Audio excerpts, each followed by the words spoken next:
Avant de commencer, je voudrais bien remercier notre collègue Mariko Imeta pour son invitation d'être là avec vous, de vous parler un peu de notre projet. The format of the presentation is going to be bilingual, according to the language policy of our group. I will be talking in English because it's my normal working language in academia, and my colleague Martine will be speaking in French, and we'll explain more why we're doing it this way as we go.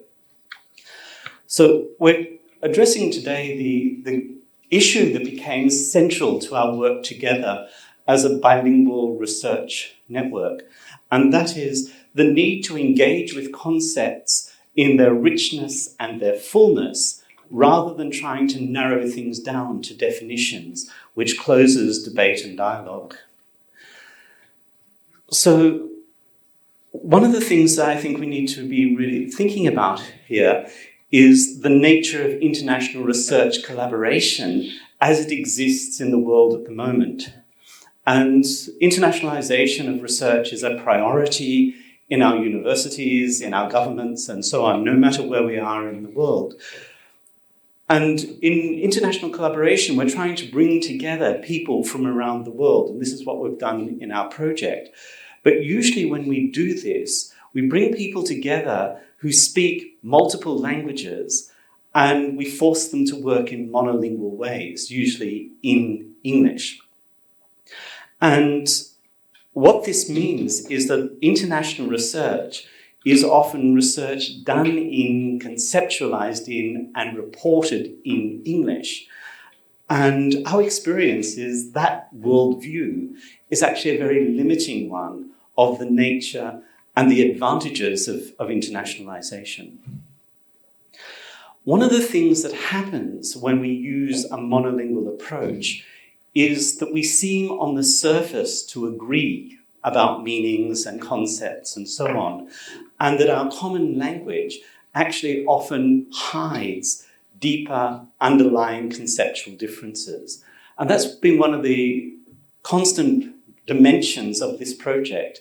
We have often been talking together across languages and discovered that even very simple concepts are not the same for each group of participants. For example, an example I've been discussing with Martine quite recently, the word plurilingual in English is a synonym for multilingual, and in French, plurilinguisme and multilinguisme are two conceptually different universes. So we use the word plurilingual, but we don't mean plurilingue. We mean something completely different. So this underlying difference is often hidden in our international research collaborations.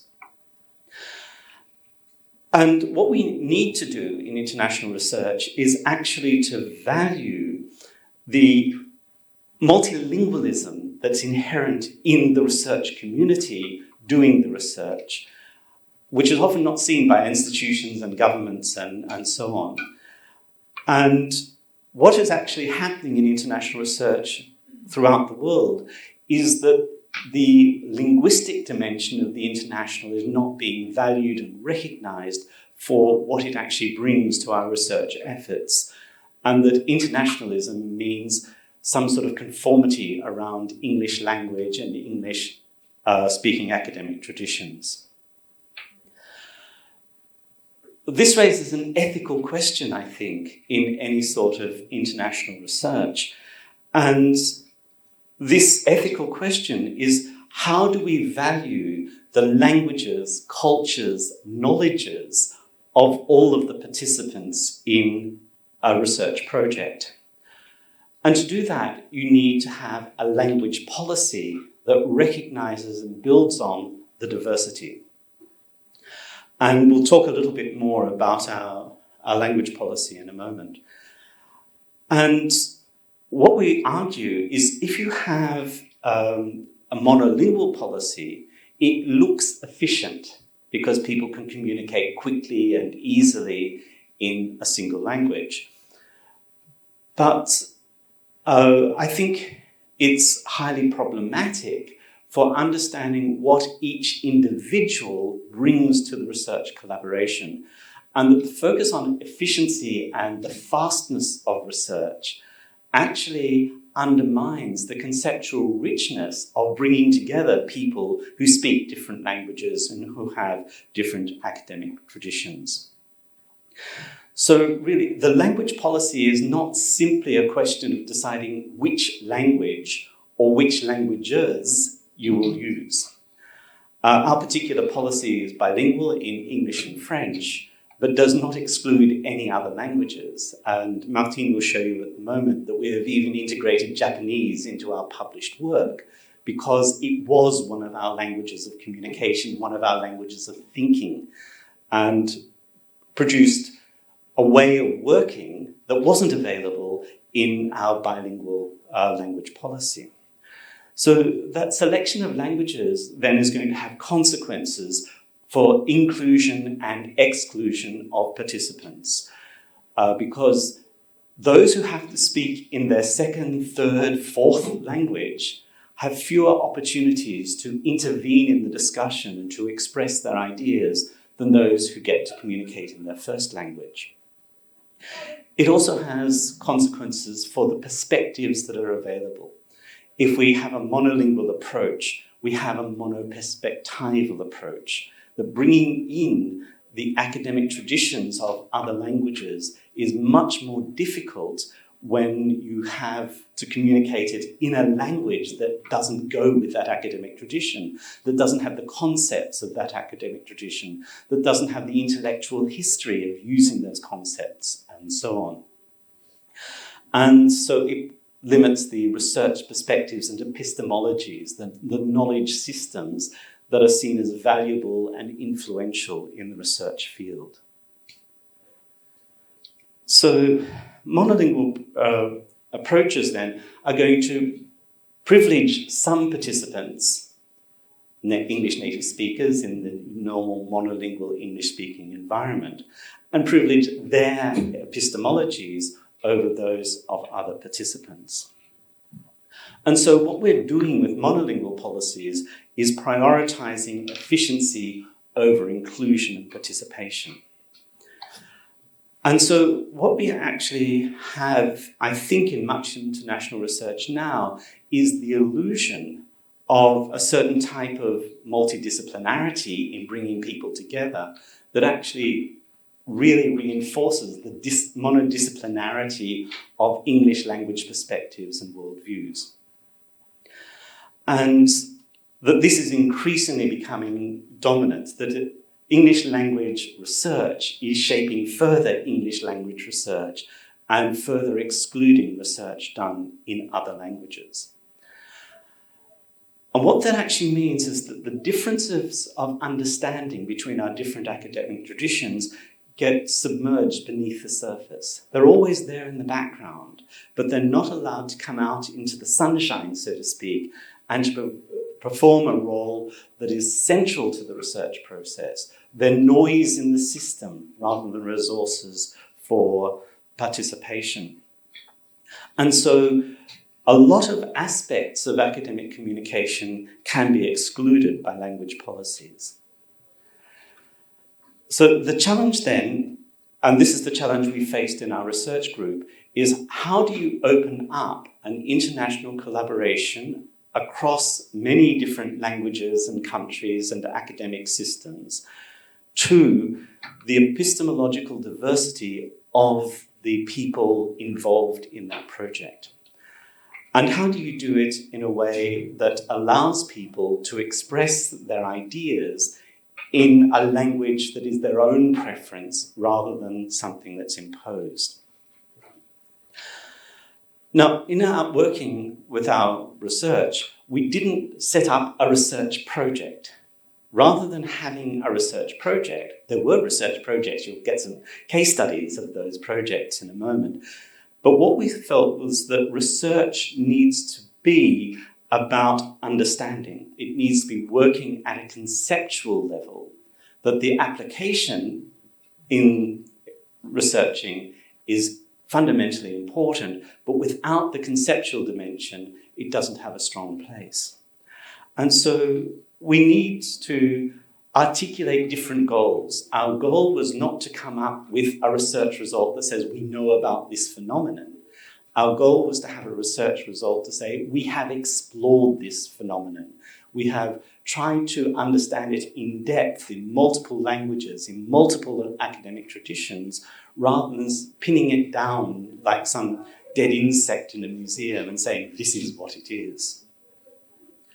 So our particular research network has been around for quite a number of years now. It has taken us a very long time to develop our conversation. And we're a multilingual group who work in 2 different academic languages. We either work in French or we work in English.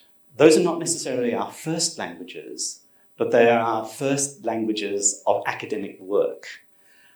So we all feel attached to one of those languages and one of those traditions, or perhaps to more than one of those languages and one of those traditions for some of us. And within this group, members have different levels of language ability. There are some people who cannot communicate academically in English, some people who cannot communicate academically in French, or even necessarily communicate at all in those languages. So we've brought together people who normally would not be able to speak with each other in an academic context and sometimes even in a strong context. So we range from people who have strong knowledge of both languages to people who have knowledge of only one of those languages, which immediately creates a communication problem because we don't have a shared language. And just to give you an indication of where we come from culturally, linguistically, academically, this is a sample of the countries that we have people from. It's not exclusive because we have colleagues in Singapore who are from Korea and from Thailand and so on. But this gives you a general idea of the sort of span that our group is working with. At this point, I'll hand over to Martine. Thank you, Tony. And I really like the way you speak English and French. And so this slide, I think it's a mix of French and English. Maintenant, je vais parler en français parce que je vais vous expliquer un petit peu quelle a été notre politique linguistique dans ce REN. Alors, un bilinguisme systématique, c'est-à-dire que nous avons le postulat de départ, c'est bien de dire que chaque langue, toute langue, a une valeur égale, et de même que les cultures et les traditions scientifiques. Donc, nous avons essayé d'utiliser ce bilinguisme français-anglais de façon systématique, en permettant à chaque participant d'utiliser vraiment la langue de son choix, et en travaillant ce dialogue constant entre le français et l'anglais. Et bien sûr, les bilingues étaient là comme pont pour travailler à cet échange, mais aussi les différents participants qui s'auto-traduisaient ou s'auto-reformulaient dans l'autre langue. Et pour ceux qui avaient encore d'autres langues, eh bien, il y avait aussi un travail en sous-groupe d'explication, de clarification.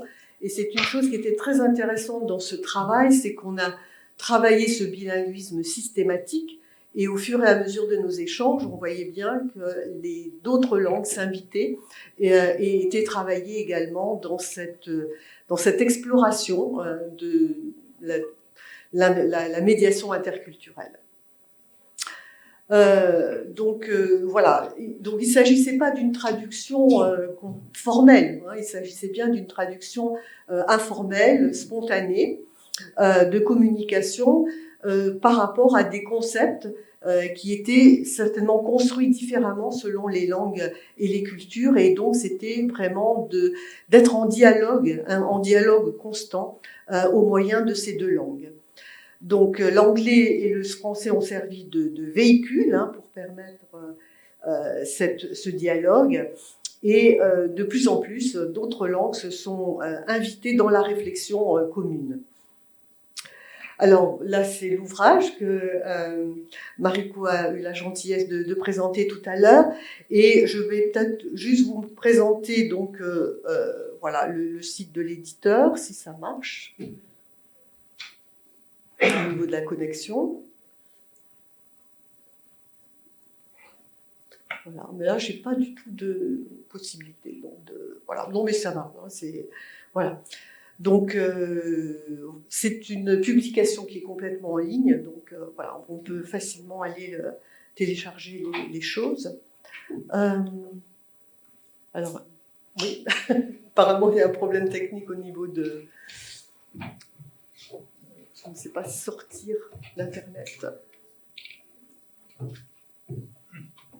J'aurais pas dû cliquer. Voilà, c'est parfait. Et c'est bien, en plus, c'est très bien. Donc, je vais vous présenter très rapidement les chapitres, 4 gros chapitres. Donc, le premier sur l'introduction du projet, et donc un peu ce que je viens de vous expliquer avec Tony sur cette recherche biplurilingue, pas uniquement le français et l'anglais, mais dans une perspective d'ouverture aux langues. Le chapitre 2, c'est les notions principales sur lesquelles on parle de culture, on parle de médiation, on parle de plurilinguisme, de didactique des langues. Donc voilà, ce sont des concepts qui ont été travaillés en groupe et en sous-groupe. Et puis surtout, le chapitre le plus consistant, c'est les études de cas, où là, on a essayé d'illustrer un petit peu les concepts qu'on a essayé de développer au chapitre 1 et chapitre 2 par des études empiriques qui vont illustrer, compléter cette réflexion, avec aussi un questionnement. Et puis le chapitre 4, alors là c'est un travail à nouveau collaboratif de co-réflexion et de co-réflexivité sur les 3 chapitres précédents et surtout notre travail depuis plus d'une dizaine d'années. Enfin, presque une dizaine d'années.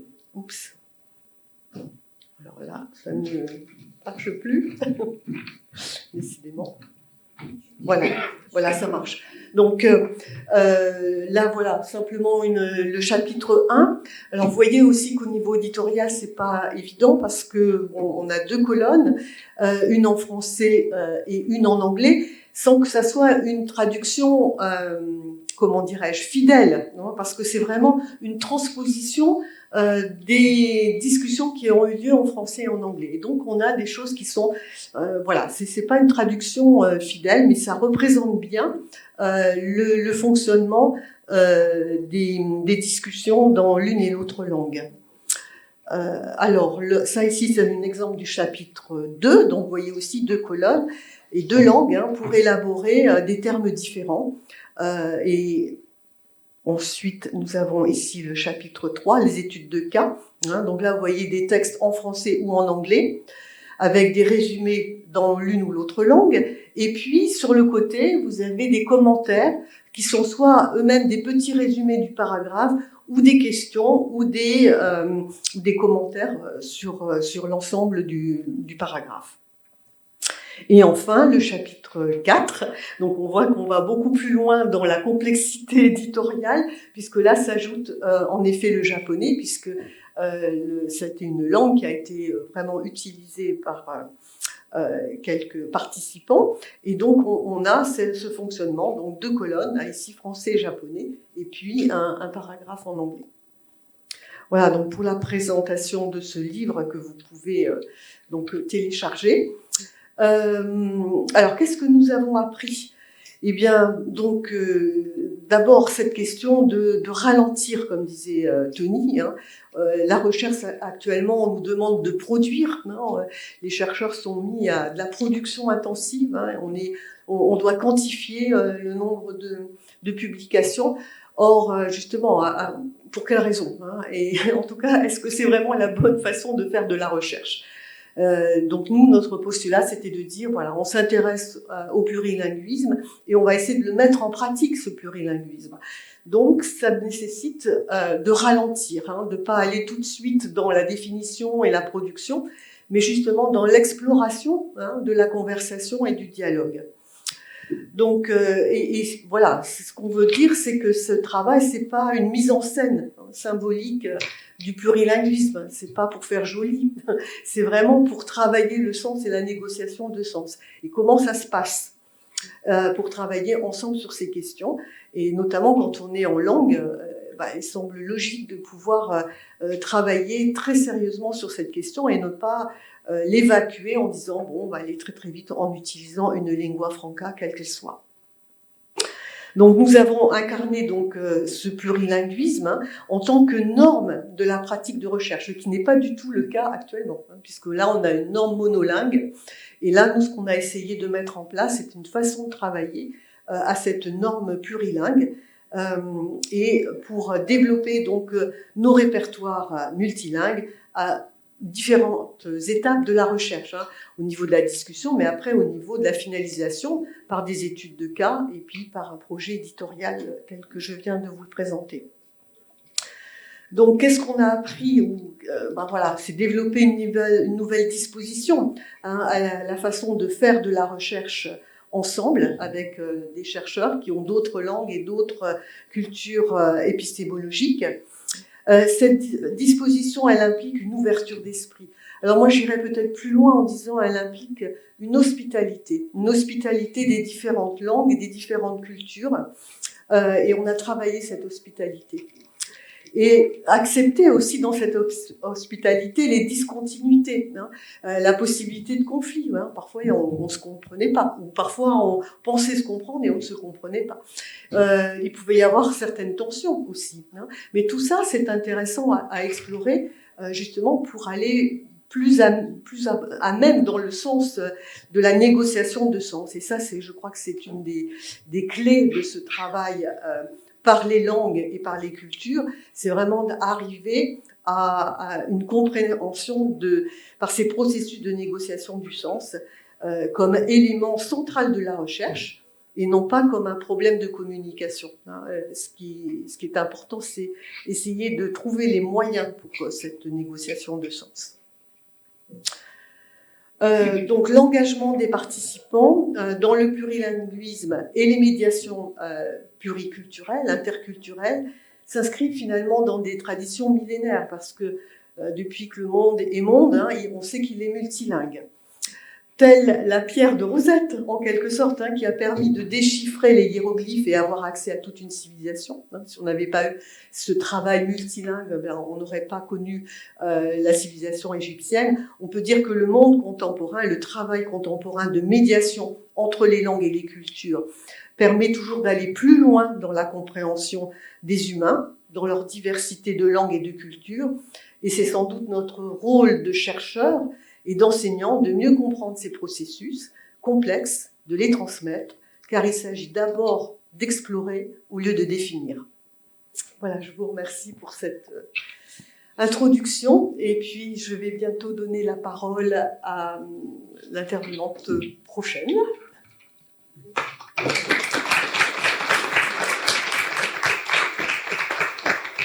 À moins qu'il y ait quelques questions. ここでもし質問があれば、このプロジェクト全体についてとか、si vous avez des questions, des commentaires sur ce projet, ou pour Tony ou Martine, on peut avoir. Oui, Gisela. Juste une question peut-être un peu triviale. Vous avez montré la carte de l'origine géographique des membres de votre projet. Est-ce que c'est dû au hasard qu'il n'y ait aucun membre qui vienne de l'Amérique ni du Nord ni du Sud? Nous avons eu un membre d'Amérique du Nord, mais c'est retiré. Donc ce n'est pas une question de mettre à côté, mais c'est juste une conséquence de la disponibilité des personnes.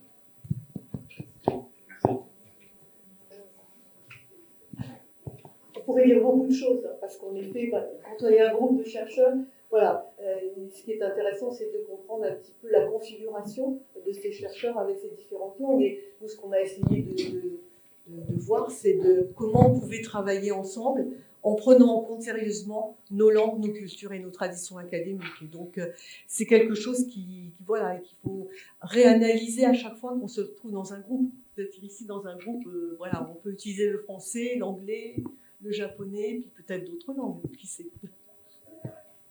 Oui. Concernant la négociation de sens. Négociation qui était permanente, j'imagine. Oui.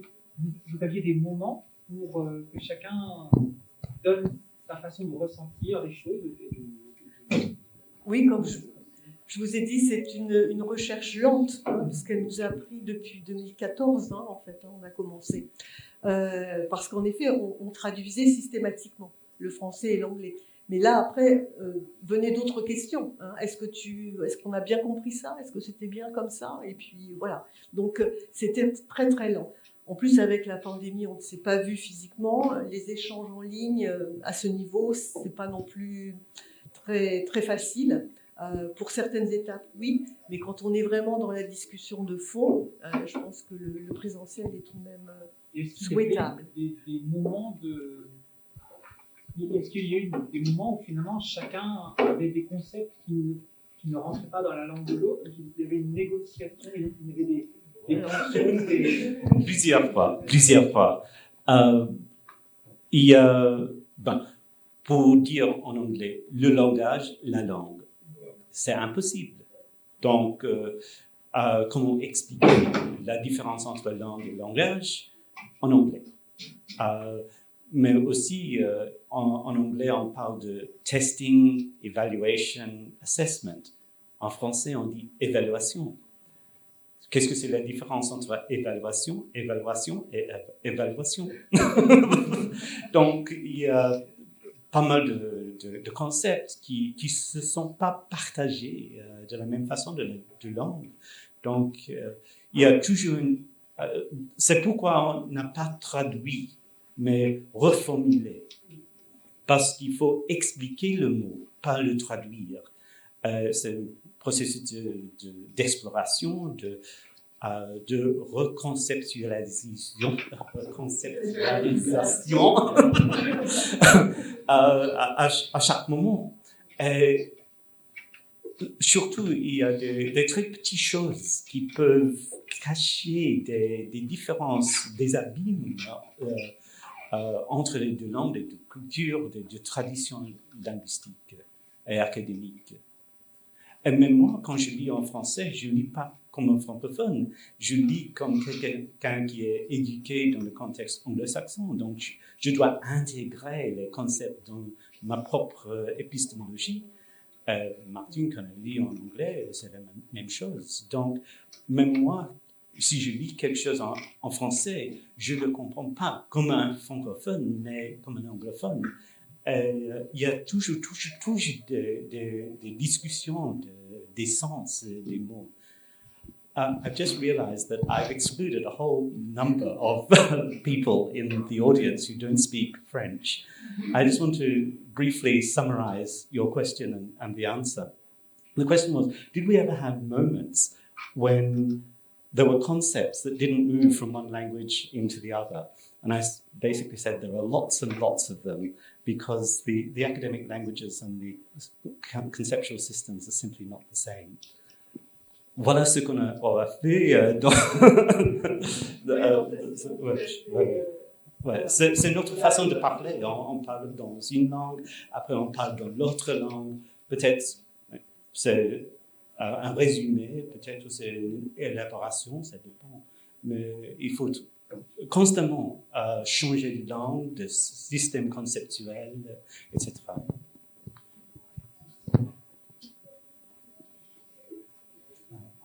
Merci beaucoup pour votre présentation. Et il me semble que votre projet se rapporte de près ou de loin à l'élaboration de Barabas académicienne qui travaille sur la philosophie, en fait, sur le dictionnaire de la philosophie intraduisible en plusieurs langues. Est-ce que vous avez la coopération avec le groupe animé par Barabas? Non, mais c'est vrai, vous faites très très bien de la mentionner, parce qu'en effet, c'est un travail qui s'en approche. Alors nous, on n'est pas des philosophes, hein, on est vraiment des enseignants, des chercheurs dans l'enseignement des langues, dans la didactique des langues, et donc nos concepts, ils tournent par rapport à ces questions-là, mais c'est vrai que on est proche dans cette mouvance-là, hein, de compréhension de comment les termes se sont créés, développés.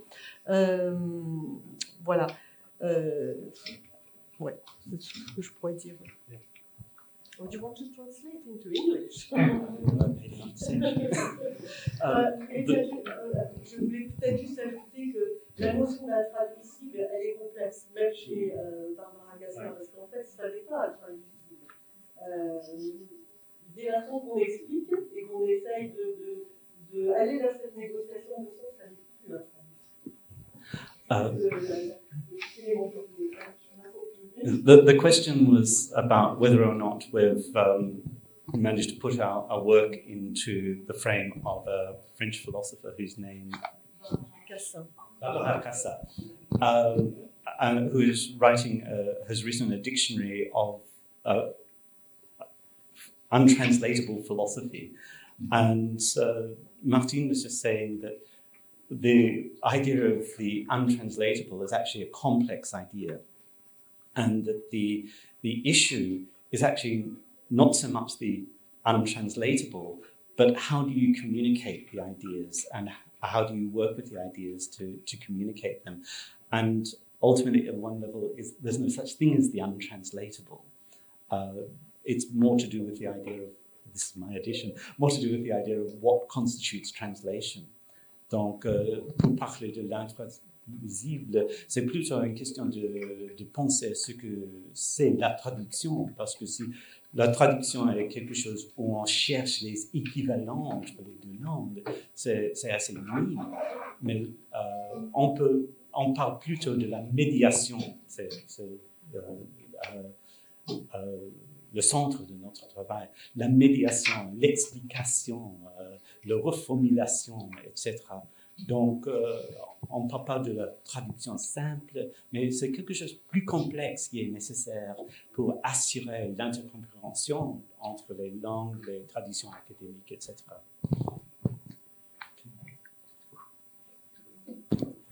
Merci beaucoup, Tony, Martine.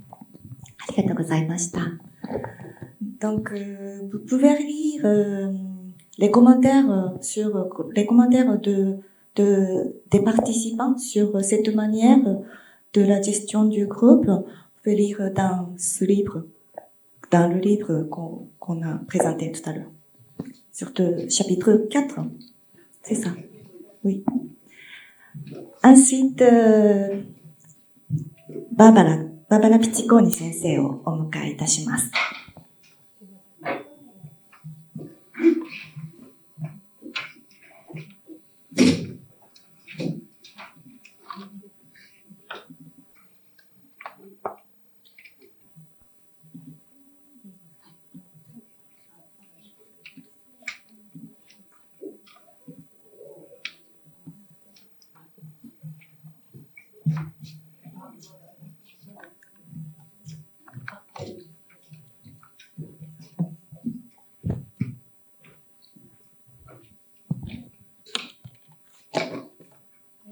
この度、ご招待をいただきましたこと、はい、聞こえますね。はい、この度はご招待をいただきましたこと、誠にありがたく、大変光栄に存じます。創立100周年を迎えられるにあたり、大東文化大学の皆様へ、心よりお祝いを申し上げます。では、ピッチコニバーバラ、と申しますけれども、私、フランス語ができません。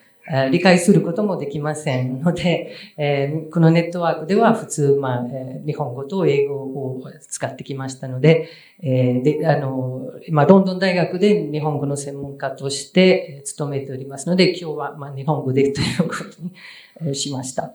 で、私が紹介するのは、つながるという、connecting という概念についてのケーススタディなんですけれども、研究ネットワークで議論してきた概念、キーワードの一つで、その解釈、その使い方についてお話をさせていただきたいと思いますが、これはフランス語圏では同じように通じる概念なのかっていうのは、私からの遠い質問になるかもしれません。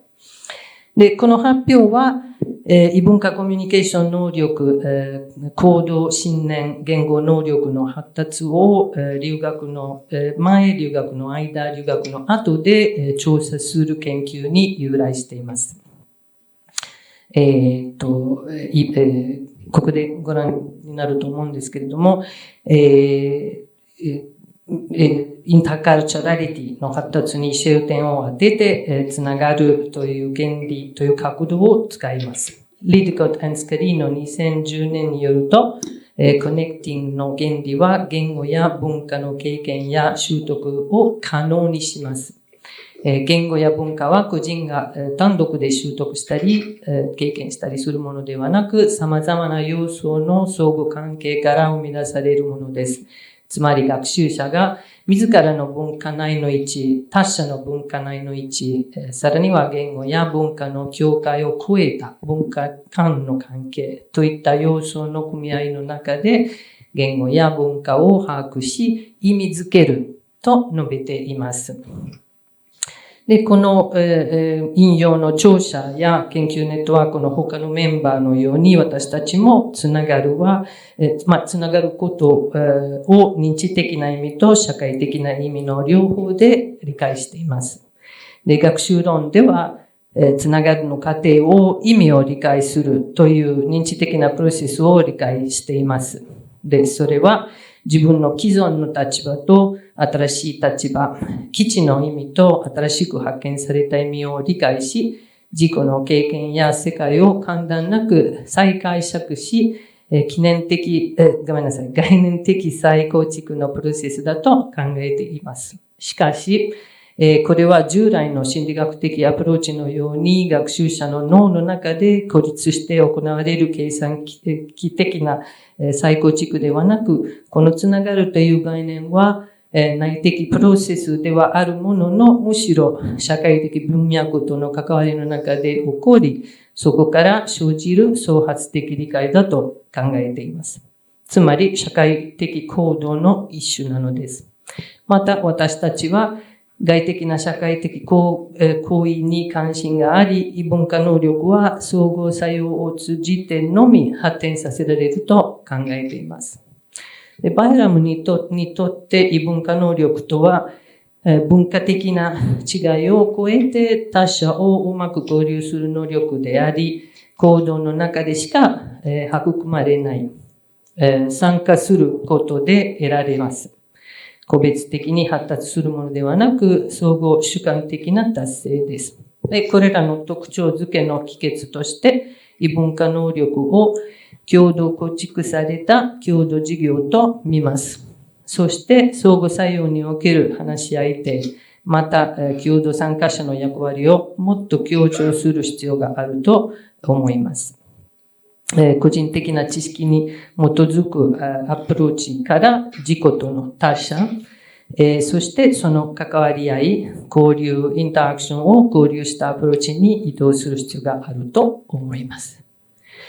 で、まずはホスト社会のインタラクションがチャレンジになるケースなんですけれども、その交流の妨げになる原因には内的なものと外的なものがあると考えられると思いますが、学習者が限られた言語能力はホストとの不平等な力関係を引き出すことが多いため、脆弱性の源となります。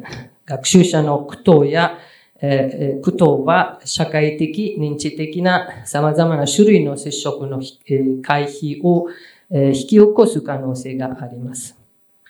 で、外的な要素には、例えば母語話者相手の行動があって、例えば言語形式の修正、また内容への無関心の結果というか、またフリーなトークと言われるもの、軽蔑的、また対立的態度などなどがあります。それから、いわゆる人種ポリティクス、つまり人種の力関係における駆け引き、例えば、白人の日本語学習者に注目が集まるけれども、日本語話者としては認識されない。アジア系の日本語学習者は逆にコミュニケーションにおいては十分な配慮やサポートを受け入れられない、というものが考えられます。ちょっと省きますけれども、もちろんこれらの言説はホスト社会の日本人にも外国人双方によって創出され、意識されていると思っています。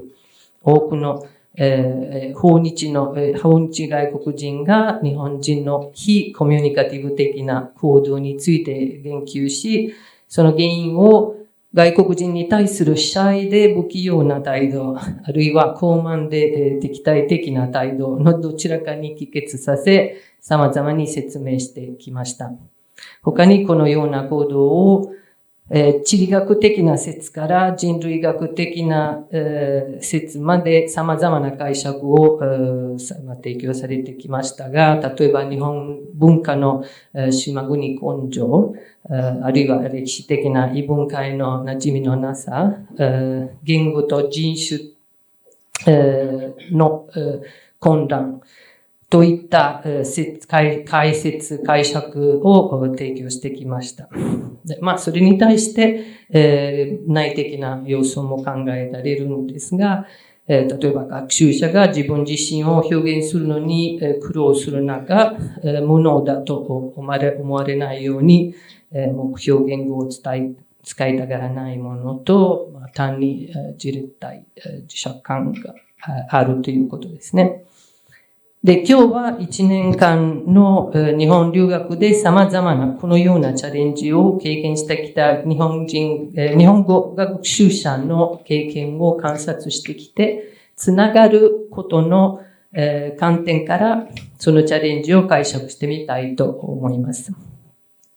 そのリサーチクエスチョンとしては、学生はどんな困難を経験したのか、どのようにその課題を解決したのか、またそれによって異文化能力の発達が見られるのか、といった課題ですが、それは学習者の語りを通して探ってみたいと思います。ここでは研究概要なんですけれども、左側に使った方法の複数が見られるんですが、右側ではその4年生、その学部の課程の4年の中で、データを集めた時点で、留学前では2回、留学中で2回、留学後2回と6回のデータ収集が見られます。それから、これは対象の、となった学習者のバックグラウンドですけれども、ヘイゼルとロードのケースなんですが、留学のために渡航する時点で、2人とも20年代の前半でした。民族的には、ヘイゼルはトルコ系のイギリス生まれで、ロードはマンチェスター出身のイングランド人です。教育も多少違っています。また日本での滞在も多少違ってますけれども、言語背景としては、言語能力としては典型的な複数言語の使用者で、この他にもちろん英語も、日本語も入ってますけれども、また日本語会話能力は多少違うんですけれども、二人とも中級レベルだと考えてください。で、自分のアイデンティティはどう思うかっていう質問に対して、複数の影響に言及するヘイゼルに対して、ロードはただその生まれたイギリスのことだけに言及しています。二人とも女性です。で、これは二人の共通点なんですけれども、モビリティと多様で複雑な経験があります。グローバル都市のロンドンに住み、ハイパーグローバルなミックスコミュニティソースで学生生活を送っていました。で、この二人はその語りに見られるように、彼らにとっては関連度の高い文化的な領域です。で、二人とも、言語文化、アイデンティティの一体が規範であると仮定していない学生で、文化に関する発言はその認識もよく示しています。つまり、S のレラティブな態度は留学以前からもうすでに十分持っていると考えられます。で、締めくくって、共通点としてはダイバーシティに親近感を持っていて、多様性に寛容で、または無関心だと言えるかと思います。で、また、特に留学の最初の方では、すべての学生は、この二人も含めて、つながりにくい経験を報告していました。その原因には、まず、言語能力が不足している、ということと、またホストコミュニティは、自分たちを人としてではなく、珍しいものや、英語練習のための道具としてしか見てくれないということに、気がつきます。で、逆説的ですが、非常に多様な多文化的な環境に慣れているため、ダイバーシティを表記しているにもかかわらず、ホスト文化において多様性をめぐる社会的葛藤や、社会関係を制限する障壁を過小評価することがあったかと思います。次に学生の報告してきた経験をいくつか見ていきたいと思います。で、ここでお見せするのは2人だけの例ですが、その語り、ナラティブとしては他の学生にも共通するものです。まずは、その学生の言葉で、いくつかの課題を見ていきます。最初の例は、ハブラで、よそ者扱いとされる例なんですが、他者であることは、ディスコネクション、つまりつながりが切られることの一種であるため、チャレンジ的です。また、不平等な力関係を表しています。で、これから見せるその学生の、語りの引用は全部、原文は英語で、私たちが日本語に直したものです。で、これはヘーゼルなんですけれども、日本では外国人が疎外感を感じることが多く、特に私はスカーフをかぶっているため、彼女はイスラム教です。いつもスカーフをかぶって歩いてるんですが、いつも見られているような気がしていました。で、ロンドンでただの違い、と出会ったものが日本では支配、と認識される、つまり支配的なホストがゲストを従属的に位置づける、というふうに考えられるかと思います。で、また労働の例ですが、でも特に京都では外国人は日本語を話せないっていう考えはしばらくすると飽きします。特に同じ大学の学生からこういう扱いをされるとつまらないです。そしてじろじろ見られて、私にとっては外国人としてここで暮らすことはダメだ。私はこんなことは全く予期しませんでした。とかいう例ですが、次に、ごめんなさい。はい。ここでは、ホストの態度が障害の例ですが、その人間関係での壁の比喩が出てきますが、つながりを阻む障害としての壁ですが、ローロはまた壁ができてと言って、私と友達の間では大丈夫だったですけれども、紹介してもらった人と私の間には、新しい人に紹介されるたびにまた壁ができてしまって、とよく言って使ってた比喩なんですけれども、その後でも、一番の問題は日本の人たちが外国人とどう話せばいいのかわからないことです。私の経験では、エイリアン、異国人だと思われるから、外国人だからどう関わればいいのか、どう話せばいいのかわからないんです。と言っているところですね。次は自分の意見を表明しないという語りですが、で、この授業中、先生が質問しても誰も学生が答えないということを、ロロは不思議に思いながら、生意気な外国人と思われないように、この文脈では手を挙げずに、すぐ答えないで、当たり前だと思う原則に従っているという話の中で、次にこういうことを言ってたんですが、普段恥ずかしいと思うことはないのですが、その場の雰囲気に飲まれてしまったようで、つまり今それを受けてしまっているが、それは良いことではありません。私は外国人だからいいんだ。日本人以上に常識に反することができるんだけど、それはなんか気まずくて、大声で生意気というステレオタイプになりたくないんです。と言っていますね。ロロは教室という場面の常識に合わせようとするんですけれども、ここでは明らかにフラストレーションが溜まっているようですね。で、このような問題に直面したとき、学生たちはどのように対処したのでしょうか。これらの困難をどのように理解し、どのように解決したのでしょうか。またどのようにつながり直しを図ったのでしょうか。で、まずはつながる位置。この場合はつながるのは社会的なものです。壁との向き合い方の例ですが、外交的な学生が選びがちな戦略かもしれないんですけども、社会的な接近の機会を作ることで、それを嫌おなく接触経験をさせることでもあります。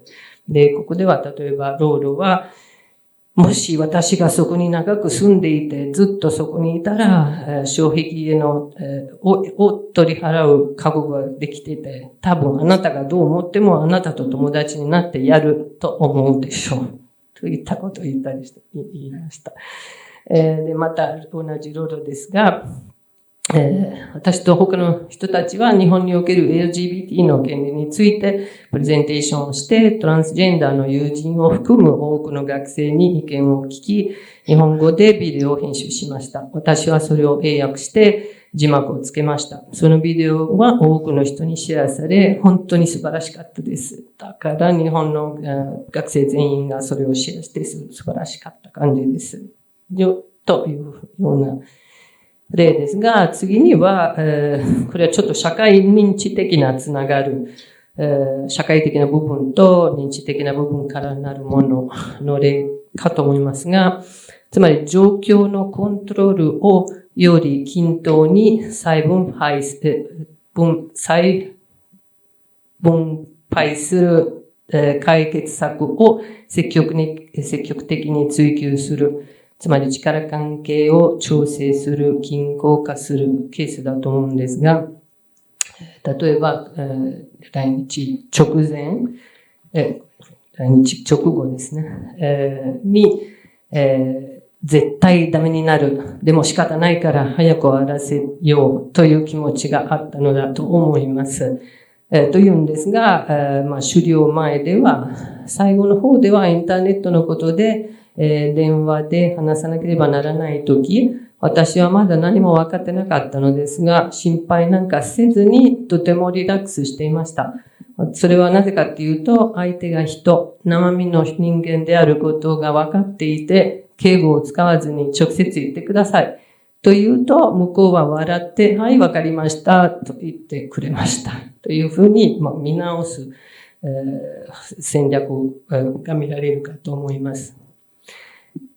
つながるの3っていうのは、これは、認知的なつながるの例ですが、何かを理解する、再解釈する例ですが、内向的な学生が好む戦略かもしれませんが、ホストの振る舞いをつながる可能性があるように再解釈することを見せてるかと思うんですが、例えば、じろじろ見られることについて、私は大丈夫。これは原文は日本語、そのまま見せています。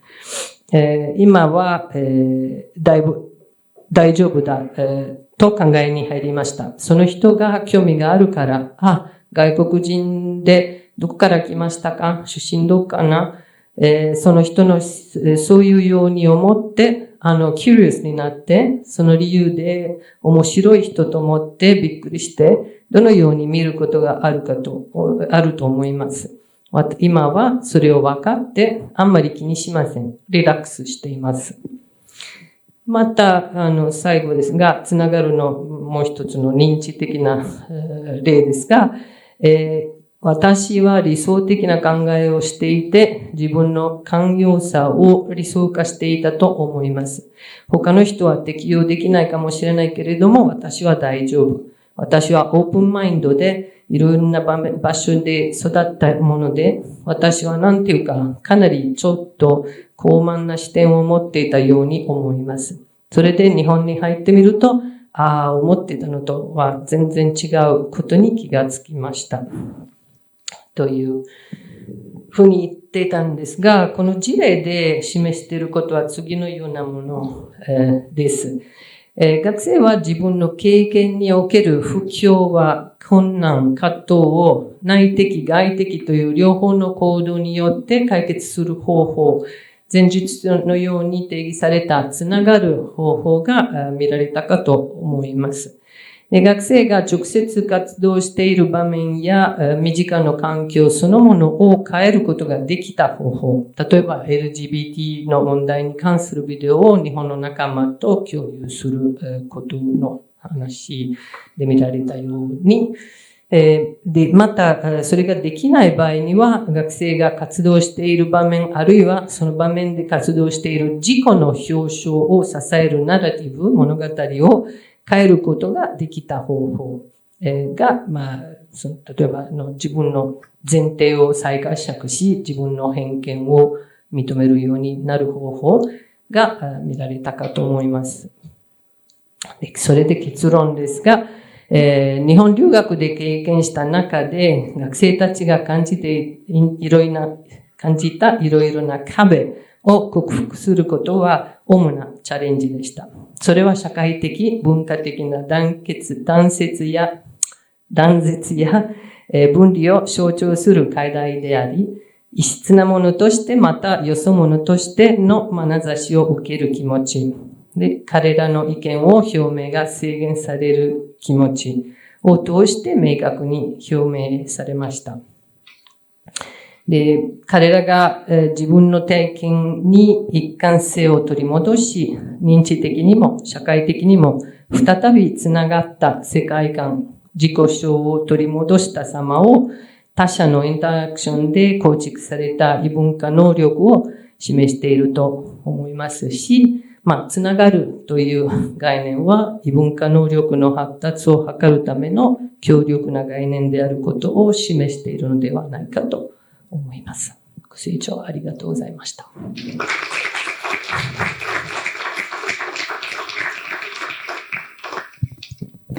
ピチコニ先生ありがとうございました。一つくらい質問を受けられるかなと思いますが、ありますか？ On va avoir une question maintenant。はい、ありがとうございます。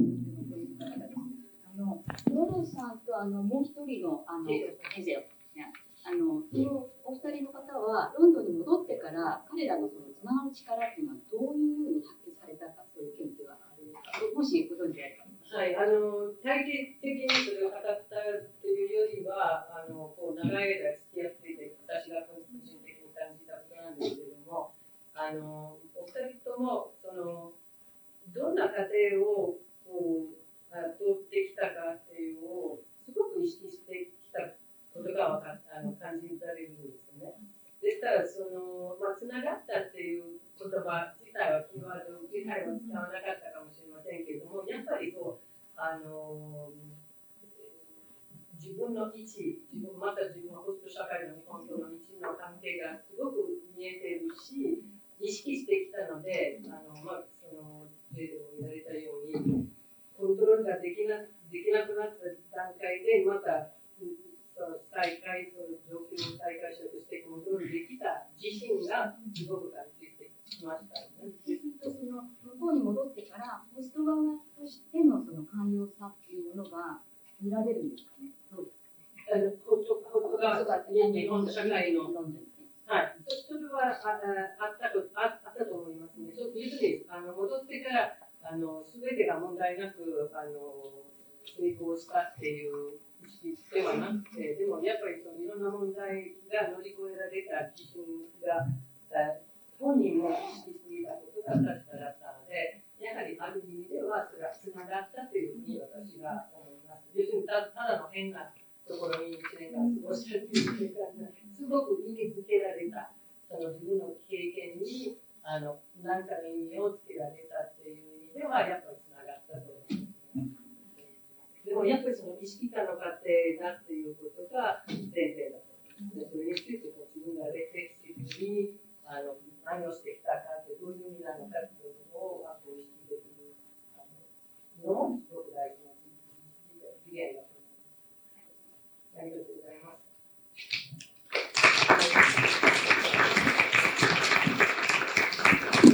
す。それでは次のグループに移りたいと思います。次はシンガポールのグループご準備お願いいたします。ダニエル、je vous prie de vous mettre tous ensemble.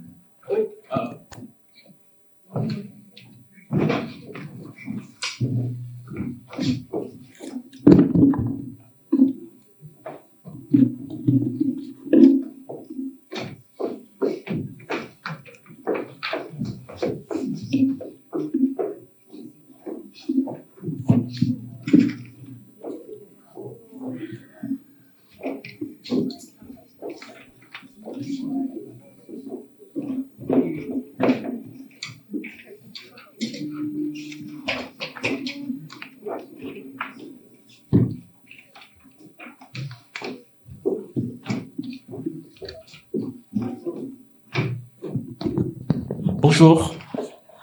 Hello. Je m'appelle Daniel. I'm a French teacher, and we're all four of us language teachers from the National University of Singapore. Nous sommes 4 professeurs de langue de l'Université nationale de Singapour. Et donc, in our university, we organize immersion programs for our students to the country where the target language is spoken. Okay, our students go on language immersions every year, every semester almost.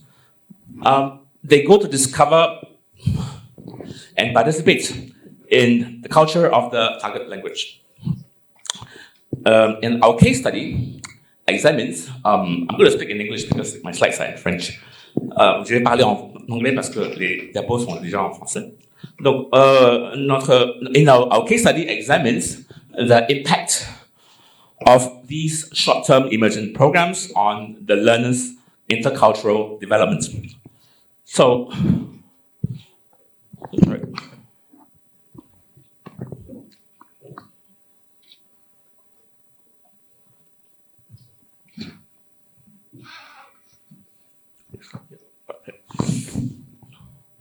Oops.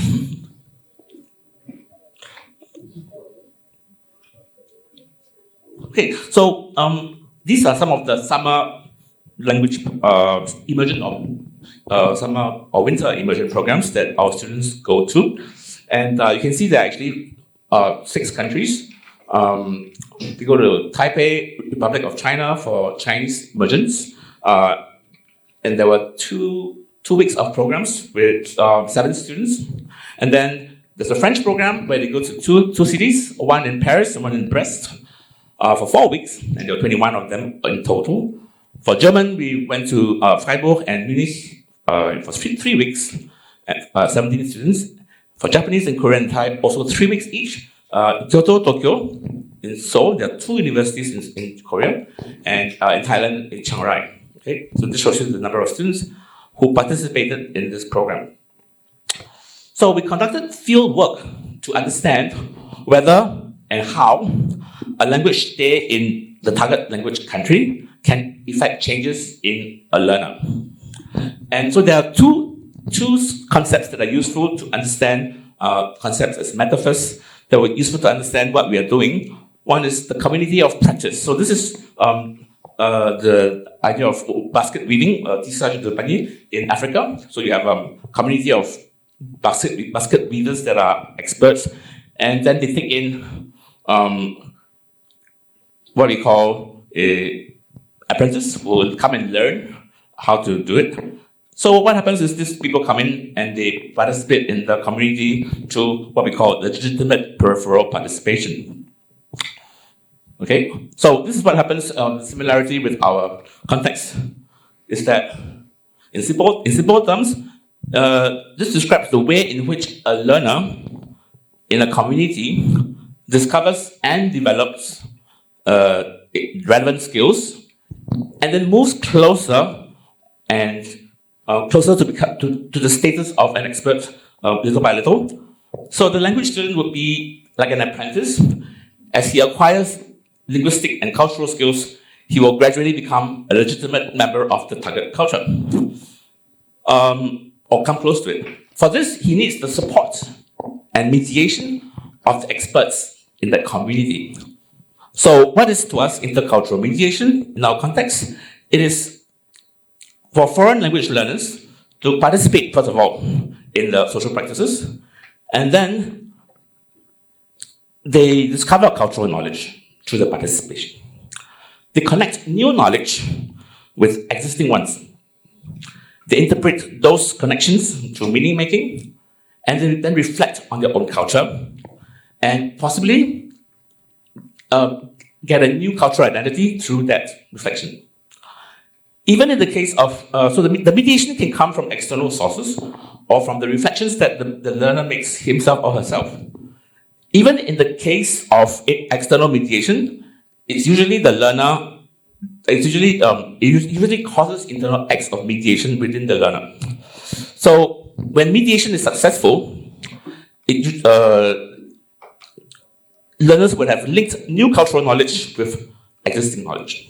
And this linking is what enables the learner to interpret the new cultural experiences by comparing the new and the old culture, the existing culture, and this can often result in a new cultural identity.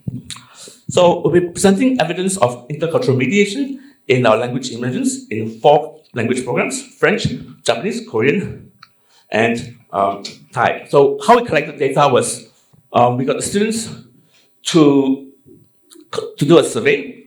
The survey measures intercultural competence. And then we selected students to write journal reports. And the number of reports depended on how long the program was, and the number of weeks. So if the program lasted 3 weeks, they would write 1 entry before the program, and then 1 entry per week, and then 1 last one after the program. So in the case of Japanese, Korean, and Thai, Japanese and Korean, they did a total of 3 plus 2, so 5 entries. For Thailand, also for 5. And for French, 6, because there's 4-week program. And finally, there was an interview with the students to see, to understand better what they wrote in the journals. So I'm going to talk about the French immersion. So we said they went to 2 countries. And I'm going to present the case of one student. I call him Mark. It's a pseudonym, it's not a real name. So he had ideas before he left, right? In his journal report before he left, he said that his father studied in France for 6 years. And all that he knows about France is through his father. So he has certain ideas. He thinks that the French place a lot of importance on physical appearance and on social etiquette.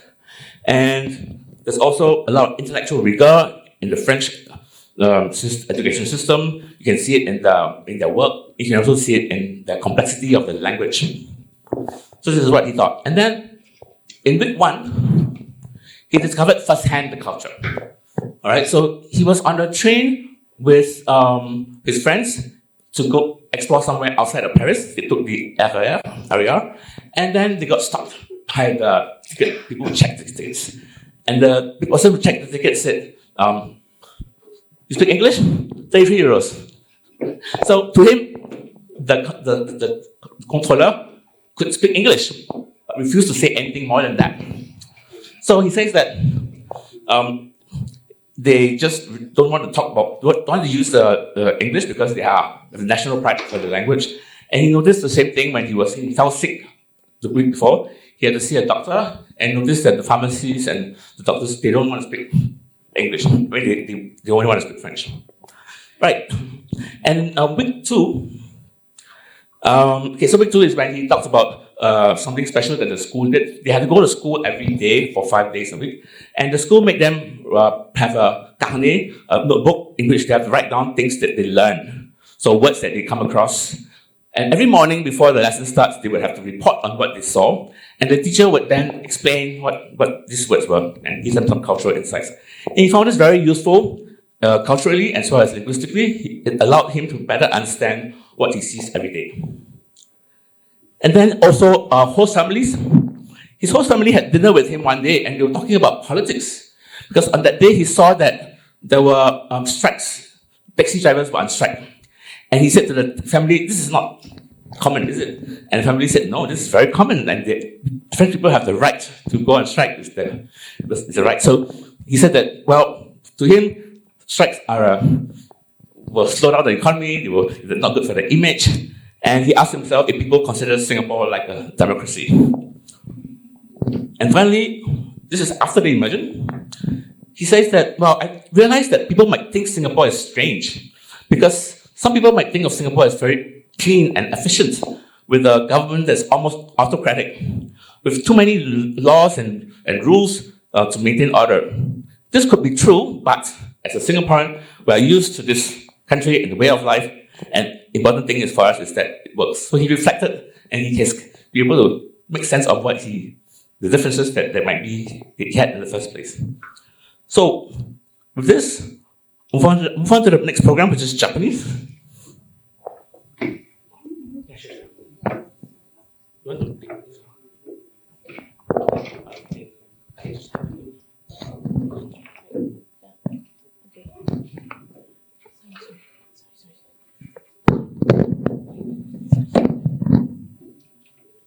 Okay, for the case of Japanese, I'd like to share with one case whose development of the interculturality has deepened very clearly.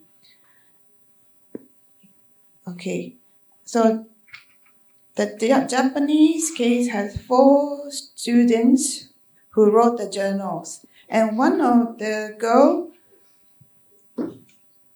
who I'm going to show the case is Yolanda, who was 20 years old at the time, majoring economics and year 2 students. And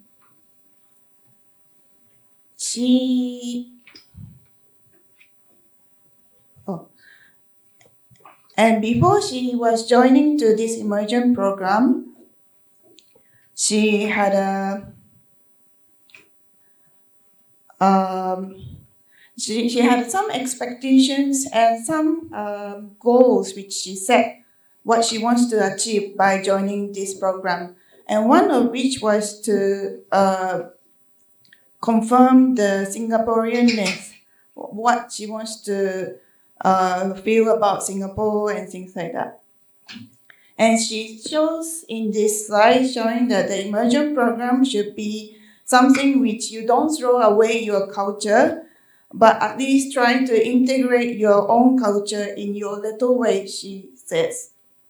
So that was her hope from the start. Yeah. But she also had some fears and language obstacles towards her own view to her language ability of Japanese, because she feels that her language ability in Japanese is not enough to be able to hold the communication with the native speaker there. And as you can see this case, it says that she finds it as a big problem, and she calls it language barrier. So she said she ended up talking to fellow Singaporean friends when she go overseas, and then she didn't like it. And this is at the time when she wrote the second journal report. And then she also has this view towards her own Singapore English. As you may or may not know about Singlish, have you heard about it? It's a mixture of English and some kind of intonation, which they think it's a bit embarrassing. But that's how she views English.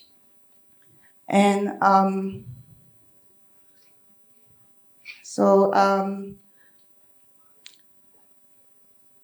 she finds it. Wait, this one, right? Oh, this one. Okay. Oh, okay. Sorry. This one, right? Okay. So, but this view has changed after she completed the 3 weeks of immersion program. So what happened was that she was exposed to the Japanese supporting students who were over 70 students there. So every day, some students come to fetch our NES students to go somewhere and talk along the way. And they felt that the Japanese students tried to communicate with them with the broken English. And it wasn't the matter of language itself, but the matter of the willingness that the Japanese students want to talk to them. So they thought that the problem is not the language itself. And then she became someone who can explain her choice of language and why she speaks English and why she speaks Singlish clearly. So she speaks Chinese with the Singaporean Chinese students, and she thought it was a bad thing before, but now she thinks that it's her own choice to feel comfortable. And she used to think that it was embarrassing to speak broken English, which she refers to as Singlish. But now, moving to the next slide.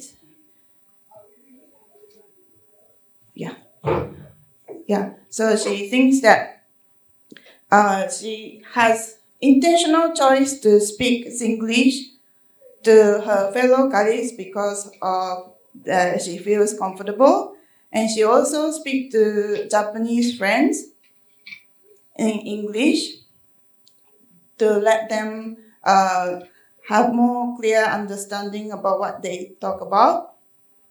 So the big difference from the beginning of the immersion and the end of the immersion is that she clearly explained why she chose this language, how she feels that, and so on. Okay, thank you very much. So now move on to the Korean case.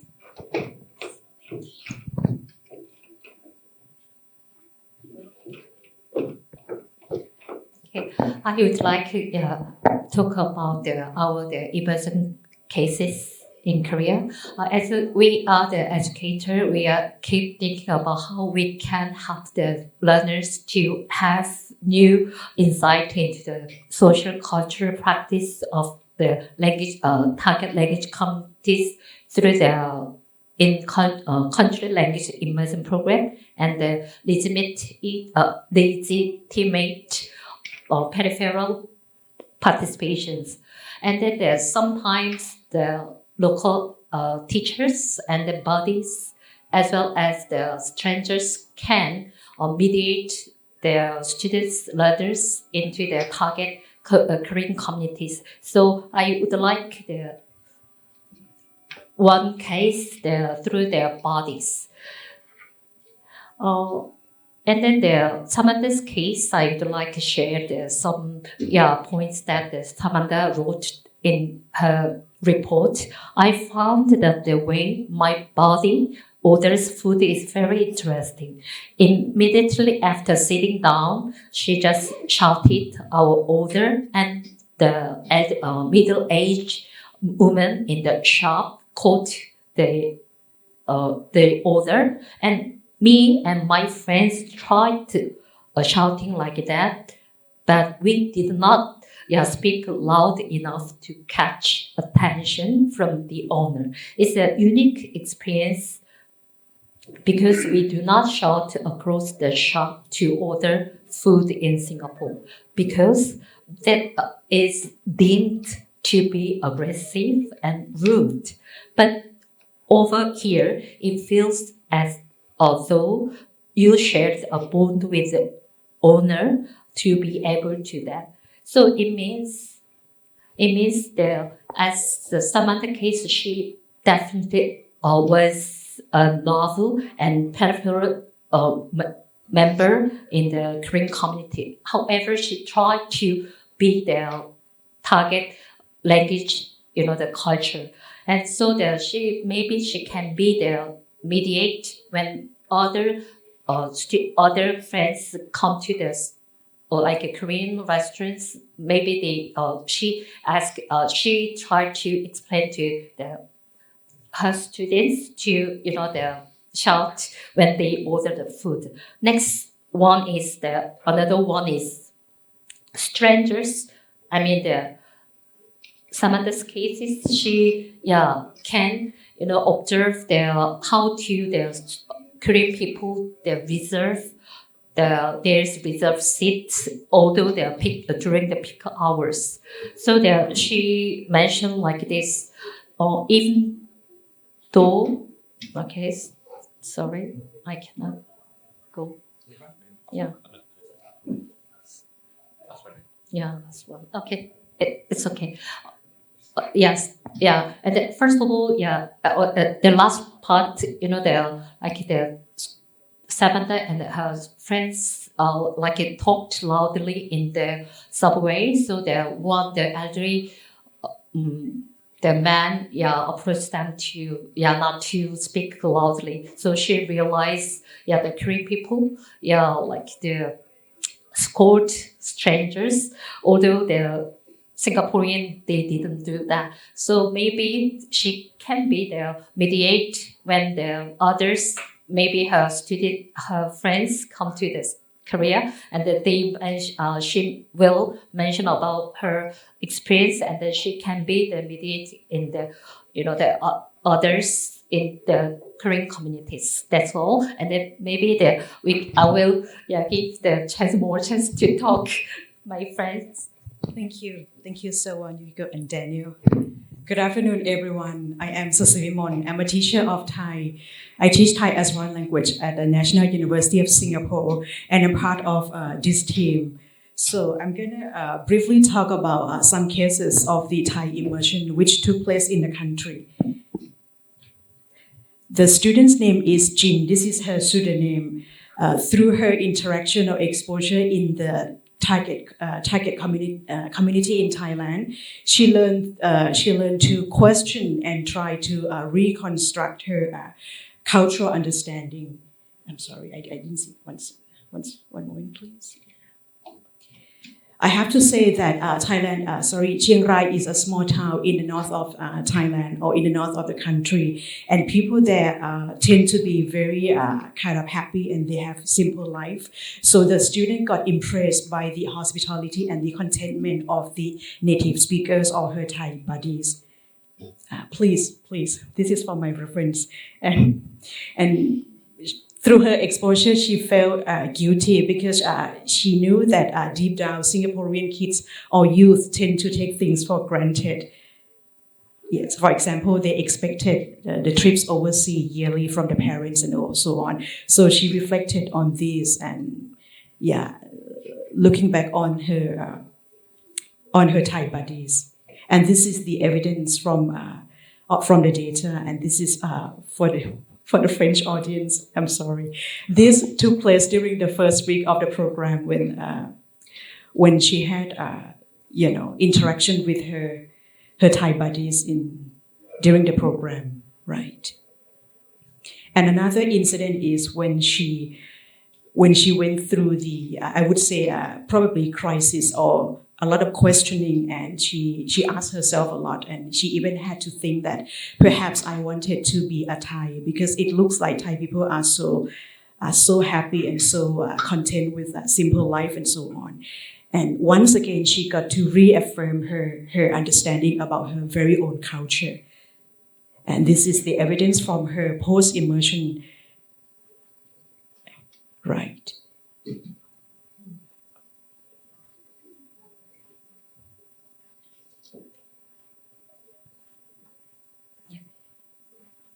Sorry, can I switch back to this?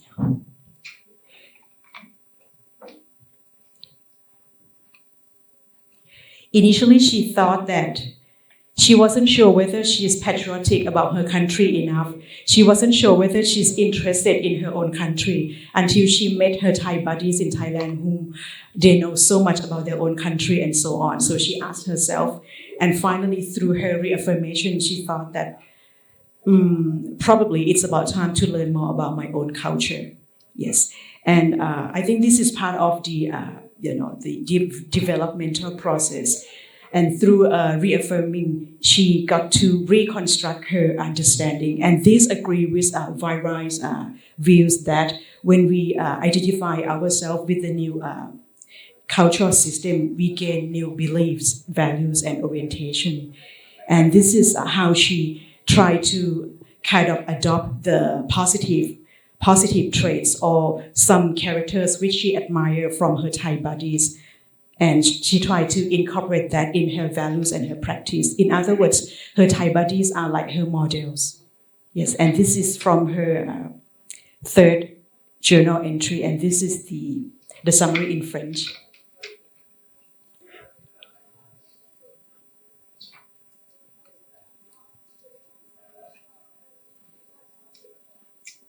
Okay, please pardon me. I'm going to come back to the English version. Okay. She said something like, she learned so much from her Thai buddies and so on, and she felt attracted to the Thai values and systems. For example, she learned that Thai people respect the seniors and show gratitude and so on, and she thought that she would adopt all these to her practice. Yeah, and that should be the last example here. And in conclusion, we like to say that through the immersion programs, and we have the Thai buddies or the native speakers who are like mediators to help students or the novice in this context mediate about cultural identity and or to reflect on their own identity and even cultural understandings. And through the connecting or interpreting of the new cultural knowledge and even to make meanings about the new situations, they connect them with their own, own existing knowledge, plus the new knowledge. So these, they have something like new practice or new culture value. In other words, through these immersion programs and experience, the mediation can take place successfully without reflexivity, which will help them evaluate their own identity and culture. And this is in French, please. Yeah.